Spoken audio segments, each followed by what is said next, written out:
विपक्ष के लिए एक ऐसा मसला सामने आया है जिस पर बड़े नेता शरद पवार एनसीपी के राष्ट्रीय अध्यक्ष हैं, उन्होंने बॉम्बशेल की तरह काम किया है। उन्होंने एक टीवी इंटरव्यू में ऐसी बात कही जिससे कांग्रेस सहित तमाम विपक्ष के लोगों के लिए एक बड़ा झटके के तौर पे देखा जा रहा है। इस वक्त आपने देखा होगा 3 महत्वपूर्ण मुद्दे थे, जिसमें अडानी का मसला था जिस पर काफ़ी विवाद है, दूसरा कि जेपीसी की मांग होनी चाहिए, और तीसरा कि पीएम की डिग्री। इन तीनों मुद्दे पर शरद पवार ने जो बात कही है उससे विपक्ष को तगड़ा झटका लगा है। उन्होंने ये कहा है कि अडानी मामले में एक ग्रुप को टारगेट किया जा रहा है और जिनका काफ़ी बड़ा एक्सपोजर है, और इस तरीके के जो बड़े उद्योगपति होते हैं उनको टारगेट नहीं करना चाहिए, क्योंकि इससे देश को भी नुकसान होता है। एक ज़माना था जब टाटा बिरला को टारगेट किया जाता था, आज अडानी अंबानी को टारगेट कर रहे हैं। दूसरी बात उन्होंने कही कि सुप्रीम कोर्ट की निगरानी में अगर जांच हो रही है तो जेपीसी की ज़रूरत नहीं रह जाती, और वैसे भी जेपीसी की जांच में कुछ निकलता नहीं है। उससे बेटर है कि आज जो जांच हो रही है ये काफ़ी, इसलिए जेपीसी का मुद्दा नहीं लाना चाहिए। तीसरी बात उन्होंने कही कि जो प्रधानमंत्री की डिग्री मांगने का मुद्दा है ये एकदम नॉन इश्यू है, और इस तीनों मुद्दों की एक तरीके से कहें तो हवा निकाल दी उन्होंने। ये बात उन्होंने क्यों कही, क्या मकसद है, राजनीतिक तौर पे इसको कैसे देखा जाना चाहिए, या एक 5 दशक से ज़्यादा के राजनीति का अनुभव रखने वाला व्यक्ति ये कह रहा है कि विपक्ष जो है नॉन कोर इश्यूज़ पे अपना समय जाया कर रहा है, इसलिए उसको इससे बचना चाहिए।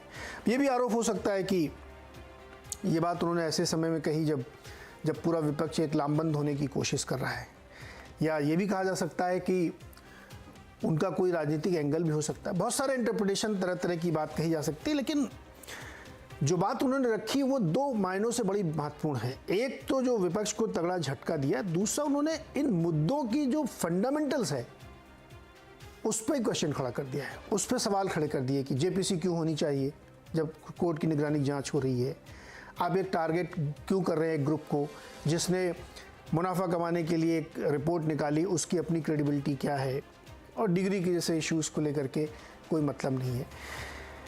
तो इससे क्या हल हो रहा है, इससे क्या हो रहा है, इस पर हम बातचीत करें, क्योंकि ये इस वक्त सबसे बड़ा महत्वपूर्ण मुद्दा है राजनीतिक दृष्टि से, जब हम 2024 के चुनाव के लिए तैयारी कर रहे हैं। इस बीच में कई राज्यों के भी चुनाव होने हैं, तो इसीलिए इस पर आज हमने सोचा कि बातचीत होनी चाहिए।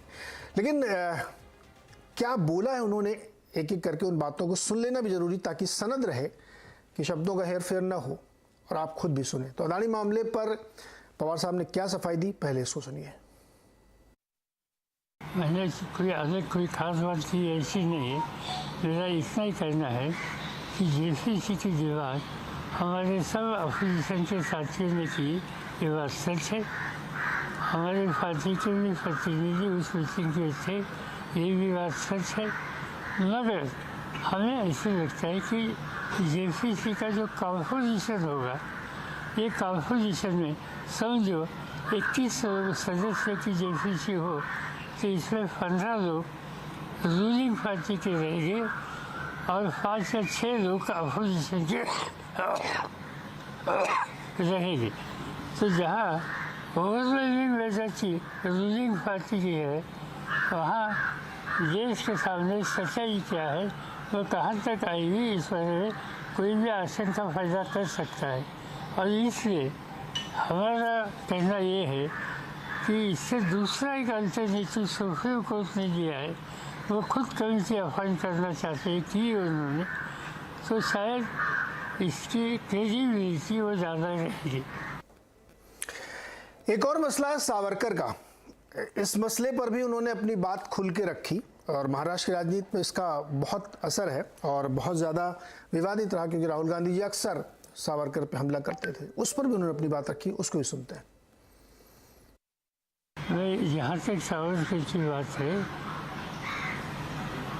अपोजिशन की जो टोटल बैठक दिल्ली में हुई खड़गे साहब के घर में, वहाँ श्रीमती सोनिया जी थी, वहाँ इस बारे में जिन्होंने कुछ अपनी राय रखी थी वो राहुल गांधी भी थे और सबके सामने मेरा जो कुछ कहना मैंने बताया और वो इशू वहाँ खत्म हुआ। तो आपने सुना कि पवार साहब ने अपनी बात साफ तौर पे रखी, कहीं कोई लाग लपेट नहीं, बिल्कुल स्पष्ट शब्दों में उन्होंने रखी। और ये जो 3-4 बड़े मसले लगातार उठाए जा रहे थे उन पर उनकी क्या राय है, इसी पर बातचीत करेंगे। हमारे साथ हैं एनसीपी के प्रवक्ता महेश चौहान जी, कांग्रेस के प्रवक्ता रोहन गुप्ता जी, शिवसेना उद्धव बाला साहब ठाकरे के नेता किशोर तिवारी जी, वरिष्ठ पत्रकार और सत्य हिंदी के फाउंडर आशुतोष जी, साथ ही हर्षवर्धन जी। आप सबका सर बहुत बहुत स्वागत है सीएनबीसी आवाज अड्डा पर।